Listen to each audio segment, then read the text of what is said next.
The Battle of Fengqiu. By providing Sun Jian, the only victorious general in the anti-Dongzhuo coalition, and defeating Zhou Yu and Zhou Ang in the civil wars that followed, Yuan Shu had become quite the successful warlord in his own right, but his rule in Nanyang was tyrannical. When he lost one of his best, if not the best general in his army, it took him some time to re-establish his strong influence. The expansion of his territories and his extravagant regime in Nanyang had been stopped, so Liu Biao's forces applied further pressure by cutting off Yuan Shu's grain supply. This forced him to march his army from Luoyang east to Chenliu, where he made a new residence and then garrisoned at Fengqiu. When he arrived here, he strengthened his numbers and met with his trusted allies, the wandering mercenary Yu Fuluo and the Black Mountain bandits. They were currently at odds with the Heishan bandits and the Shan Yu bandits, so Yuan Shu sent Liu Xiang to assist them. He garrisoned at Kuangting.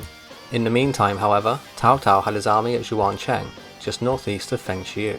He attacked Liu Xiang, who was then reinforced by Yuan Shu, and the two forces clashed in battle.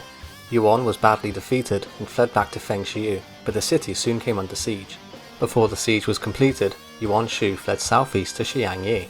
Cao Cao pursued his target to Daishu, where he diverted the waters from Xiangyi. This once more forced Yuan Shu to flee. Under hot pursuit, he marched east. When he reached Ningling, he chose to flee further south to Zhujiang Commandery, which is where Cao Cao gave up on pursuing him. After suffering several defeats to Cao Cao, Yu Fuluo relocated close to the Fen River. He died later in 195, which is when his remaining followers joined his brother, Hu Shouchun. Earlier, Chen Yu had been appointed by Yuan Shu as Yang Province's inspector after the death of Chen Wen. At present, Chen Yu turned against Yuan and refused to allow him entry into Zhujiang. He withdrew to Yinling to gather his forces, who were north of the river, then marched forward in full force once more to attack Shouchun. Chen Yu became scared and fled to ZRP, so Yuan Shu took over his territories and claimed the additional title of Lord of Zhu Province. Sometime in the early 190s, Wu Jing was appointed by Yuan Shu as the administrator of Danyang.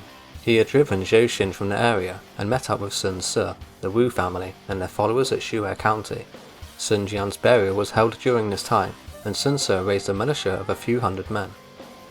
In the year 194, Liu Yao was appointed by the imperial court as the inspector of Yang province. Although Yuan Shu didn't declare himself emperor until 197, it was becoming clear that he had the intention of usurping the Han throne. Because Yuan Shu controlled much of Yang province's jurisdiction and the regional seat at Shouchun, Liu Yao feared him and didn't dare assume his post. He headed further south to Shui County to establish a base for his governorship with the help of Wu Jing and Sun Ben. In the same year, Yuan Shu had become very impressed with Sun Ce. He often complained that he had no son like him, and so returned Sun Jian's former division of troops to him. Because Wu Jing and Sun Ben previously served under Yuan Shu, Liu Yao distrusted them, and so forced them to leave in the year 195. Yuan Shu joined forces with the pair and declared himself as the only legitimate power in the region. He appointed himself as the new inspector of Yang province, before sending Wu Jing and Sun Ben to attack Liu Yao.